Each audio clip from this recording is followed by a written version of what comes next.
नमस्कार दोस्तों, एस्ट्रो मनन में आपका स्वागत है। मैं अशोक अग्रवाल। आप आज आपके सामने उपस्थित हूँ चंद्र खाना नंबर 4 का वर्णन लेके। खाना नंबर 4 में जब चंद्र होता है तो वो क्या रिजल्ट देता है, क्या परिणाम होते हैं उसके, अच्छे या बुरे। चंद्र खाना नंबर 4 को बहुत अहमियत दी गई है लाल किताब में। चंद्र खाना नंबर 4 में हो तो ऐसा व्यक्ति, किताब कहती है कि बहुत भला मानस होगा, बहुत ही बढ़िया होगा। बोलो, और चंद्र जो है खाना नंबर 4 में, क्योंकि खाना नंबर 4 में बृहस्पति उच्च का हो जाता है, तो ऐसे व्यक्ति को चंद्र इतना अच्छा हो जाता है कि सोना देता है, यानी कि धनी धनी बना देता है। सोना ना दे तो चांदी देता है, चांदी का मतलब कम अमीर बना देता है। चांदी नहीं तो दूध देता है, दूध का मतलब अगर ग्रह बाकी अच्छे ना हो तब भी उसकी जो माली हालत है, जो आर्थिक स्थिति अच्छी रहती है। नहीं तो पानी तो अवश्य देगा, यानी कि उसको खाने पीने की कोई कमी ना होगी। खाना नंबर 4 की बड़ी अहमियत दी गई है। खाना नंबर 4 में जो 1941 की किताब है उसमें लिखा हुआ है कि खाना नंबर जो 4 का मालिक है, जिसके खाना नंबर 4 में हो, उसकी असलियत का उसकी आंखों से पता चल जाता है कि वो चंद्र कैसा होगा या किस तरह की सिफ्त लिए होगा। चंद्र खाना नंबर 4 में हो तो राहु केतु भी वहाँ पे भला फल देते हैं, और शनि मंगल भी अच्छा फल देते हैं। अगर उसकी आंखें गोल हों, यानी कि आंखों की लंबाई और गोलाई से बुध का पता चलता है कि बुध उसका अच्छा है या बुरा। आंखें गोल हों या, तो इसका मतलब बुध की इंटेलिजेंस, उसमें बुद्धिमत्ता होती है। अगर आंखें गहरी हों, आँख थोड़ी सी अंदर को धसी हों, तो इसका मतलब बृहस्पति की का ज्ञान उसमें है, देखने परखने की शक्ति बृहस्पति की भी है उसी में। अगर आंखें उसकी थोड़ी सी बाहर निकली हों तो इसका मतलब वो आदमी चौकन्ना भी होगा, सांप की तरह चौकन्ना होगा यहाँ पे। तो आँखों से भी उस व्यक्ति के व्यक्तित्व का पता, उसकी पर्सनैलिटी का पता चलता है। चंद्र खाना नंबर 4 को माता का खाना नंबर 4 होता है। चंद्र नंबर खाना नंबर से हम खाना नंबर 4 से हम माता को भी देखते हैं। चंद्र नंबर खाना से हम तालाब को देखते हैं, कुआं देखते हैं, चश्मा देखते हैं, जो ज़मीन से पानी निकलता है, जो बावली वगैरह होती है जहाँ से ऑटोमेटिक पानी ज़मीन से निकलता है, उसे देखते हैं। मन की शांति देखते हैं, सुकून देखते हैं। और कपड़े का काम, पुरानी किताब में लिखा हुआ कपड़े का काम। कपड़े के काम का मतलब है अगर के उसके ख़ानदानी लोग, जब उसका पुश्तैनी काम उनका कपड़े का हो तो उस काम को भी करे तो उस काम में उसे काफ़ी फ़ायदा रहता है। और खाना नंबर 4 में इतना दयालु होता है कि जैसे सांप है, सांप आपको तब मादा सांप अपने सब अंडे खा जाती है, मगर फिर भी ये चंद्र ऐसी दयालुता करता है उस पर, ऐसी अपने बच्चे को बचाने के लिए कि एक आध अंडा उसकी आंखों से छुपा लेता है, सांप, मादा सांप की आंख से, ताकि सांप की नस्ल जो है वो कायम रहो। ये इसकी दयालुता की निशानी है कि चंद्र खाना नंबर 4 में इतना दयालु होता है। ऐसे लोग भले लोग होते हैं, भले लोग होते हैं, और दान करने में या किसी को मन की शांति देने में, कंसल्टेशन देने में बड़े माहिर होते हैं। मगर उन्होंने कहा है कि खाना नंबर 4 में अगर आप किसी को कंसल्टेशन देते हो या उसको मन की शांति देते हो, उसको तसल्ली देते हो, तो उसके एवज में आप कुछ ना लें। इसका एक सिंबॉलिक है कि आप दूध मत बेचें। तो दूध बेचने का मतलब है कि आप अगर किसी को शांति देते हो, सुकून देते हो, तो उसके एवज में उससे कुछ ना लें। यानी कि कोई कंसल्टेशन वगैरह आप देते हैं तो उससे उसको लूटे मत। अगर ये विशेषकर ज्योतिषियों के लिए है जिनके खाना नंबर 4 में चंद्रमा है, अगर वो नाजायज़ किसी अपने क्लाइंट से पैसे लेते हैं या उनको लूटते हैं तो उनके लिए आखिर में इसका रिज़ल्ट बहुत बुरा होगा। तो अब मैं इसके लिए, और खाना नंबर 4 में जो तालाब कुआं बताया है कि अगर खाना नंबर 4 में किसी ग्रह का असर हो, डालना हो, तो आप चलते पानी में, इसीलिए चीज़ फेंकी जाती है क्योंकि चलता पानी भी घर नंबर 4 होता है। जब अकेला खाना नंबर 4 में चंद्र हो तो ये हमेशा अच्छा होता है, और ऐसा व्यक्ति जितना धन खर्चा करता है तो उसका धन और भी बढ़ जाता है। माता खानदान से उसे बड़ा लाभ रहता है या उसके सहायक होते हैं। माता चाहे अपनी असली माता हो, चाहे सौतेली माता हो, फिर भी उसके माता खानदान के लोग उसको सहायता देने वाले होते हैं। और उसका नुकसान नहीं करते, उसको फ़ायदा ही करते हैं। कपड़े के काम में या पुश्तैनी कामों में अगर ऐसा आदमी कोई ऐसा काम जो पेरेंटल मतलब जो उनका काम चला आ रहा है, ख़ानदानी काम है, अगर वो करता है विशेषकर कपड़े का, तो उसमें उसे बहुत लाभ होता है। अगर उसका काम में वो माता का भी साथ ले ले, यानी कि अगर माता का भी उसमें पार्टिसिपेशन कर दे, उस अपने काम में माता के भी 5-10% पार्टनरशिप डाल दे उसकी, या माता की इनकम उसमें से निकाल के एक हिस्सा माता को दो, तो उसका काम और भी बढ़ता है। अगर शुक्र कुंडली में अच्छा हो तो इसको सवारी का सुख बहुत अच्छा मिलता है। अगर मंगल अच्छा हो तो उसको ताया चाचा से काफ़ी मदद मिलती है, और जो ताया चाचा मामा वगैरह होते हैं वो सभी आर्थिक रूप से बड़े समृद्ध होते हैं, और ऐसे आदमी को धन की बरकत होती रहती है। ऐसा व्यक्ति अपने माता पिता और कबीले में के सभी व्यक्तियों को तार देता है, यानी कि ये व्यक्ति सब सारे खानदान के लिए लकी होता है। यहाँ पे चंद्र को खालिस दूध के समान माना गया है। खालिस दूध का मतलब बहुत ही प्योर, ऐसे व्यक्ति बहुत प्योर होते हैं, ये किसी का बुरा नहीं कर सकते, इसलिए इनको खालिस दूध कहा गया है। और अगर खाना चार में चंद्र है आपके, अगर कोई आप शुभ काम शुरू कर रहे हैं, तो उस वक्त छोटा सा एक दूध का बर्तन बतौर कुंभ, जैसे हम किसी अच्छे काम करते वक्त पानी का कुंभ रखते हैं, तो ऐसे किसी बर्तन में दूध डाल के वो बतौर कुंभ कायम कर लें वहाँ, और उसके बाद काम नया शुरू करें, तो वो डेफिनेटली वो काम आपका सफल हो जाता है। अब अगर जो शुक्र बुध और जो पापी ग्रह हैं राहु, शुक्र बुध को भी पापी की संज्ञा दी गई है, क्योंकि इसके शत्रु भी हैं चंद्र के, और राहु केतु, इनका जनरली कुंडली में प्रभाव बुरा नहीं होता। अब मंगल अगर कुंडली में बद हो तो उसका भी जो जहर है, और शनि का जहर है, वो विशेषकर चंद्र खाना नंबर 4 होने में से ख़त्म होता है।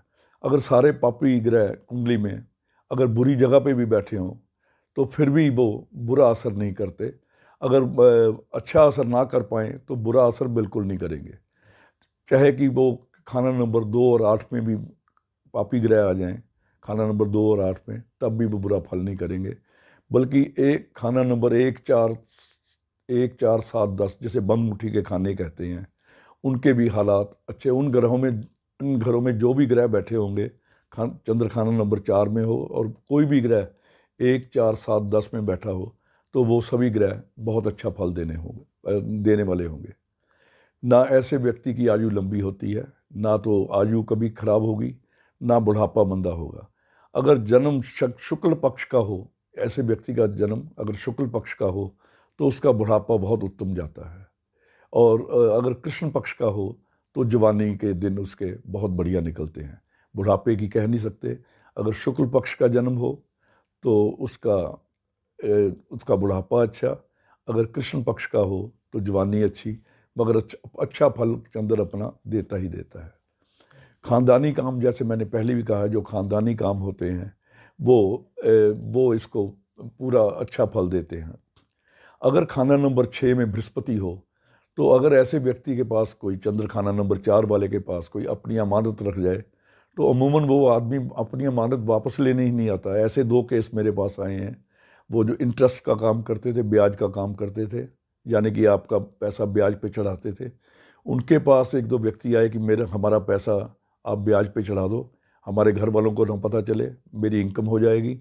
मगर उसको देने के बाद उनको जब ब्याज पे पैसा चढ़ाया तो वो व्यक्ति वापस नहीं आए, शायद उनकी मृत्यु हो गई या वैसे कहीं बाहर चले गए, वो पैसा उसी व्यक्ति के पास रह गया। 2 केस मेरे पास, एक लुधियाने में, एक दिल्ली में, दोनों केस मेरे क्लाइंट्स हैं। दोनों के पास ना उनको पता है कि ये पैसा वापस हमने किसको करना, उसके घर वाले कहाँ हैं। तो ये मेरा अनुभव है कि बृहस्पति खाना नंबर 6 और बृहस्पति चंद्र खाना नंबर 4 में हो, तो कोई बंदा व्यक्ति पैसा आपको दे के जाएगा और लेने ही नहीं आएगा। अगर खाना नंबर 4 में चंद्र हो और इसके साथ 3 नरग्रह हों, यानी कि सूर्य, बृहस्पति और मंगल और चंद्र, अगर ये चारों अपने खाना नंबर 4 में हो, तो जो व्यक्ति है तो वो राजा की तरह धनी हो जाता है। इतना धन होता है जितना राजा के पास होता है।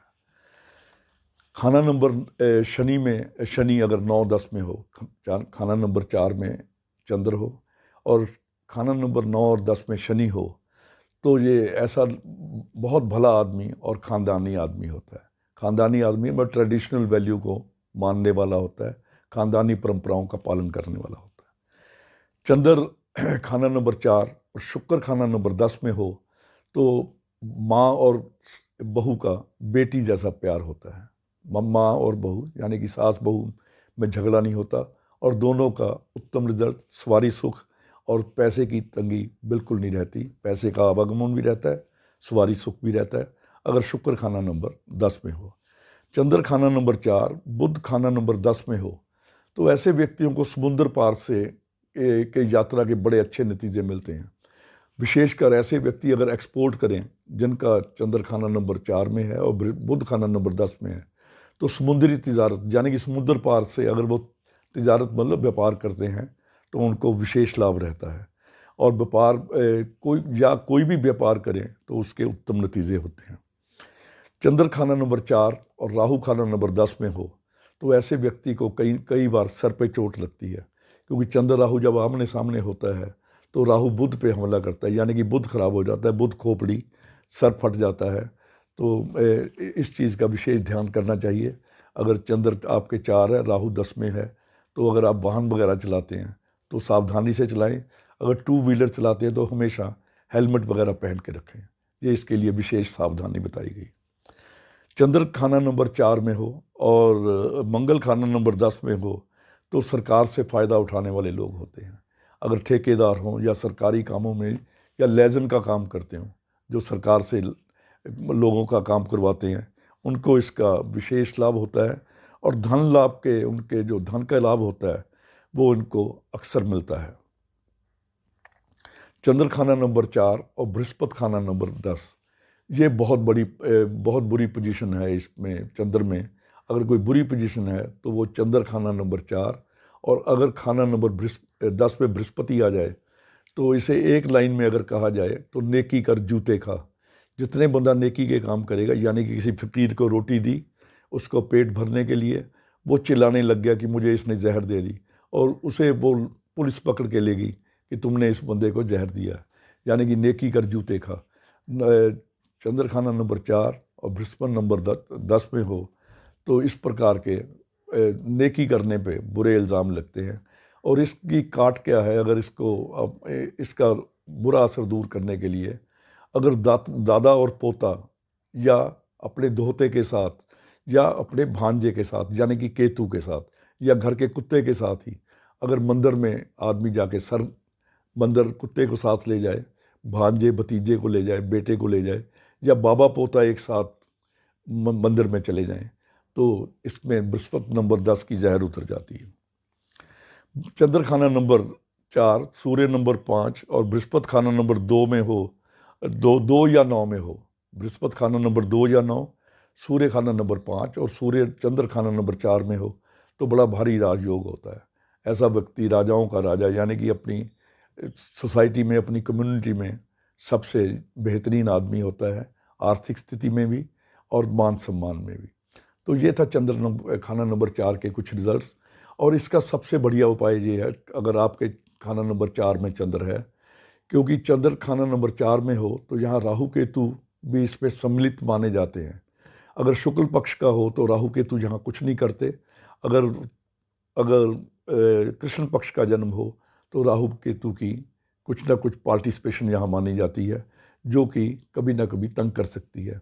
तो इसका सबसे बढ़िया जो उपाय है चंद्र खाना नंबर 4 वालों के लिए, प्रत्येक अमावस और प्रत्येक पूर्णिमा को मंदिर में खीर दें।